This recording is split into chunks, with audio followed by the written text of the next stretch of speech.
આ છે આપણી વાડીની મરચી અને આજે આપણે છે ને સવાણું ભજીયા બનાવવાના છે, તો આપણે મરચાં તોડી લઈશું. બરાબર,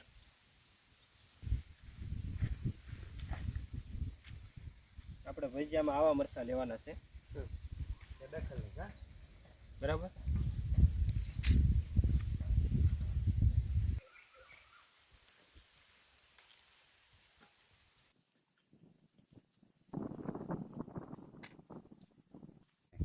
હવે આપણે થોડીક કોથમરી લઈ લઈશું. બરાબર, જે આપણે લોટની અંદર આપણે મિક્સ કરીને પછી ભજીયા બનાવવાના છે.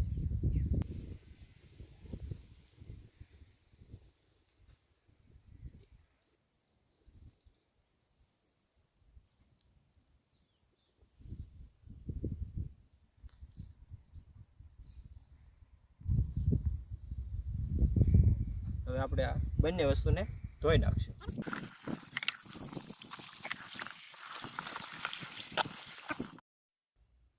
ચાલો મિત્રો, શિયાળાની ઋતુ ચાલી રહી છે અને આવા ખૂબ જ ઠંડીના વાતાવરણમાં વૃક્ષો પણ જોવો લીલાછમ છે. અને ત્યારે ચીકુના વૃક્ષ માથે ચીકુ પણ આવી ગયા છે. તો ચાલો હવે આપણે રેસીપીની તૈયારી કરીએ. તો ચાલો મિત્ર, હવે આપણે રસોડે જઈએ. હવે સૌ પ્રથમ આપણે મરચાંને ચીરીને અંદરથી બીયા સાફ કરી નાખવાના છે. બરાબર,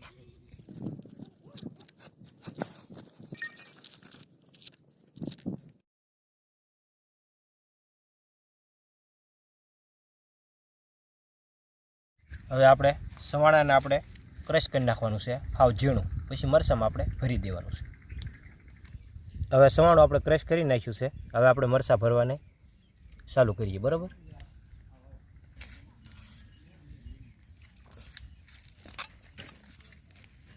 આવી રીતે આમ આપણે ભરી દેવાના રહેશે.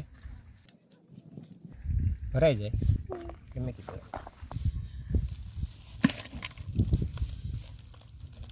હવે આપણે મરચાં ભરાઈ ગયા છે બધા. હવે બીજી આપણે તૈયારી.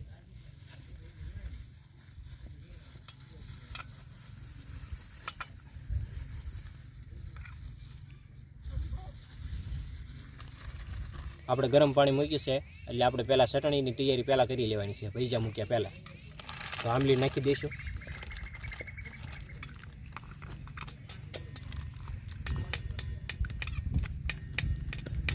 ગોળ પણ નાખી દેવાનો. ઝીણા મરચાંની કટકી પણ નાખવાની છે, એથી ટેસ્ટ વધારે સારો લાગે, ચટપટો. બરાબર,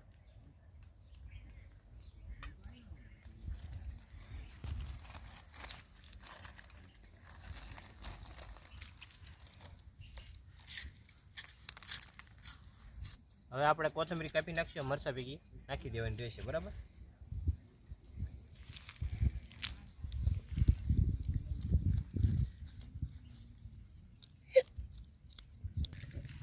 હવે આપણે તેલ નાખી દઈશું.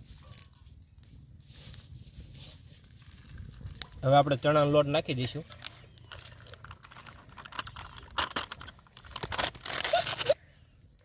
હવે સ્વાદ અનુસાર આપણે મીઠું નાખી દઈશું. બરાબર,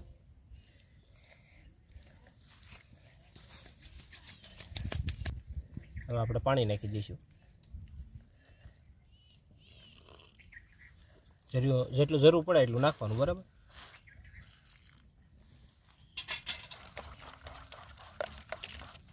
આવી ક્વોન્ટિટી થઈ જાય એટલે આપણે કમ્પ્લીટ થઈ ગયો આ લોટ.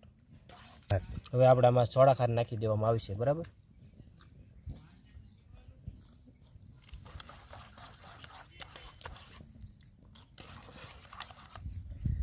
હવે આપણે આવી રીતે પૈસા મૂકી દેવાનું રહેશે ગરમા ગરમ. બરાબર,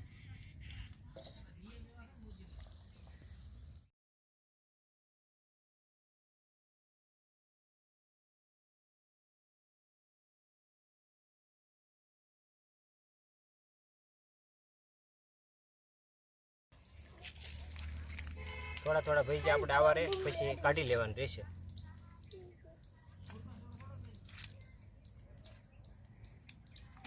હવે આ ભજીયા આપણે પાછા ફરીવાર નાખી દેવાનું રહેશે એટલે ક્રિસ્પી ભજીયા થઈ જશે.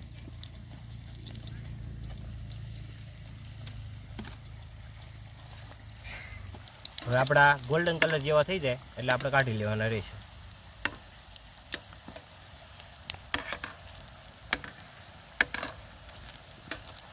હવે આપણે ભજીયા કાઢી લેવાનું રહેશે. ગોલ્ડન કલર થઈ ગયો છે તો આપણે હવે કાઢી લઈશું. હવે આપણે ભજીયા કમ્પ્લીટ થઈ ગયા છે તો આપણે જોઈ લઈશું. બરાબર.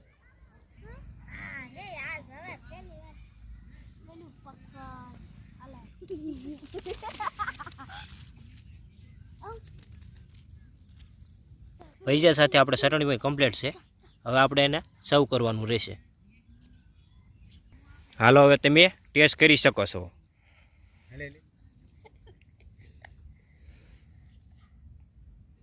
કેમ ભાઈ, કેમ લાગ્યા છે તમને ભજીયા?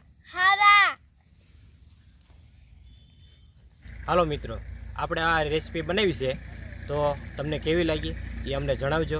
અને હા, સબસ્ક્રાઈબ કરવાનું ભૂલતા નહીં. શેર, કમેન્ટ અને લાઈક કરો. અને હા મિત્રો, આપણે આ વ્લોગ રેસીપી મોજ ચેનલને સબસ્ક્રાઈબ કરવાનું ભૂલતા નહીં. Thank you.